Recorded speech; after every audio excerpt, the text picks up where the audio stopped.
Another tragic mass shooting has occurred this weekend, and of course, we all know the routine when things like this happen.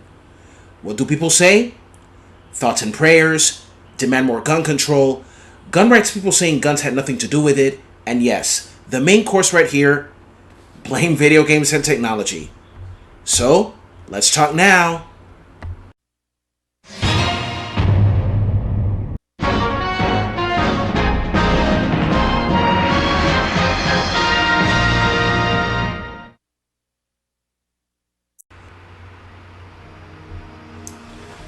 Hello everyone, I am John of Video Games in the World. As everyone knows, a tragic shooting occurred in Buffalo, New York, and that's my home state. And it's heartbreaking to see this happening, and to make matters worse, the shooting was a hate crime. 10 people lost their lives and 3 people got injured. So, my heart goes out to the families and friends of the victims and the injured.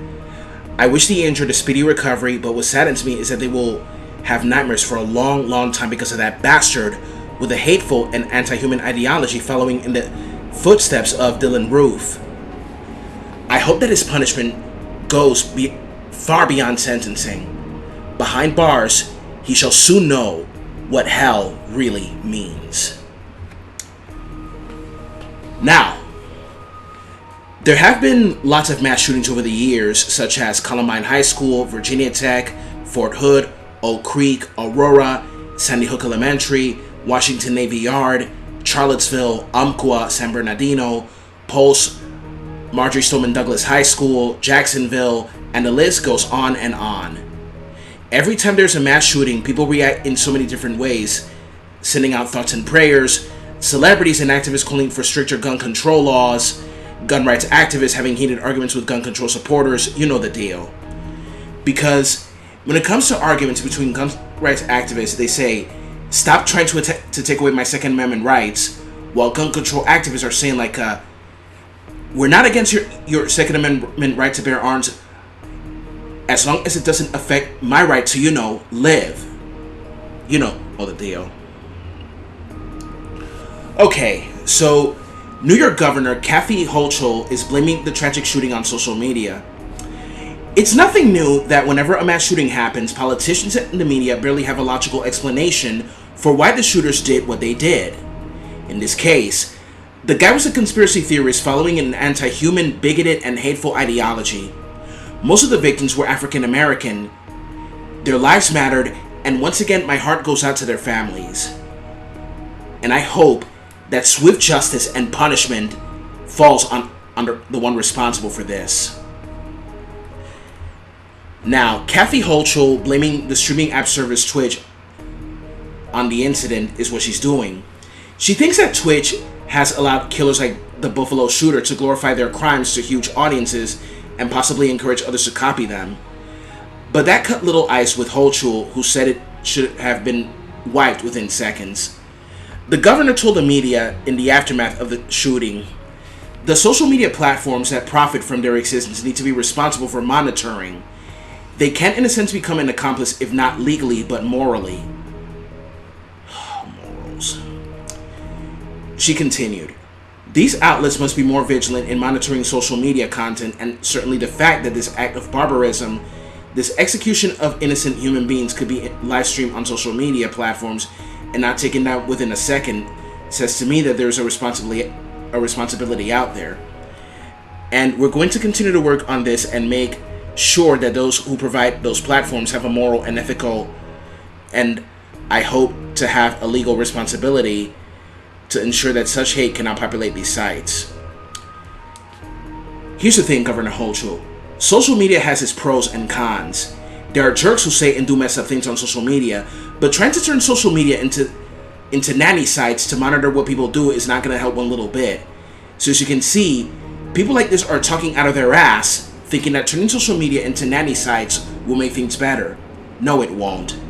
It's bad enough that social media has Big Brother vibes with all the goddamn censorship, and it might get worse with turning it into nanny sites to monitor what people stream and say. It's just blatantly stupid. As for video games, Fox News is once again talking out of its ass.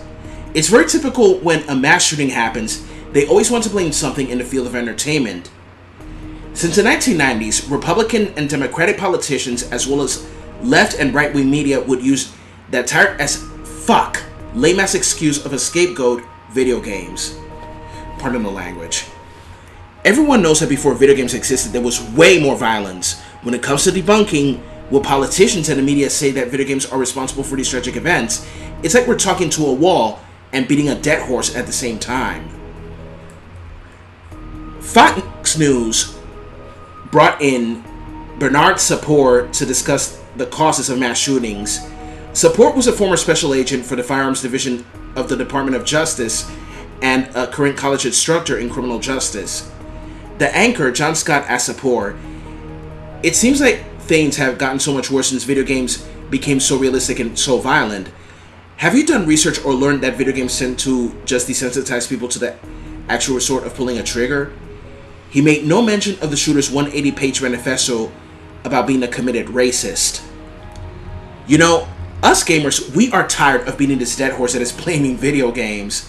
We've had to deal with Democratic and Republican lawmakers such as Jack Thompson, Ralph Nader, Dianne Feinstein, current President Joe Biden wanting to tax video games, Marcus Evans Jr. wanting to ban GTA 5 and similar games, and we even had to debunk former President Donald Trump.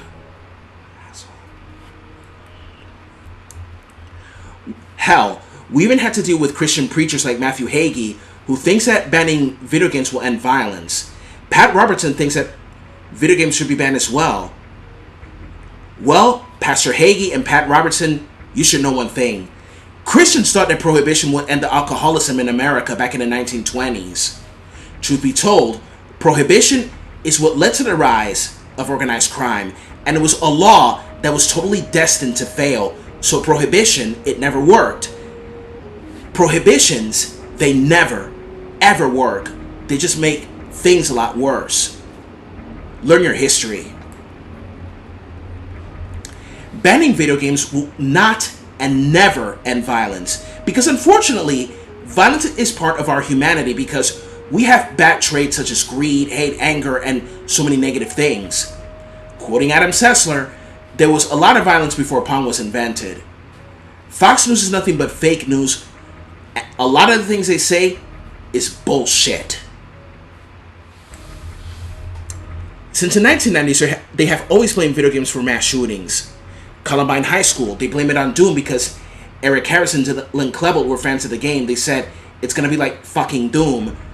But I highly doubt that they were inspired by the game. They were misanthropes, you know? Virginia Tech, Jack Thompson blames it on Counter-Strike because some Hochul thought he was Gordon Freeman or something. I highly doubt that.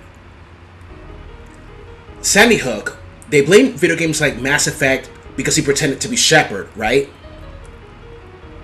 Blame Dynasty Warriors, a game that never had guns, because he pretended he was Lu Bu.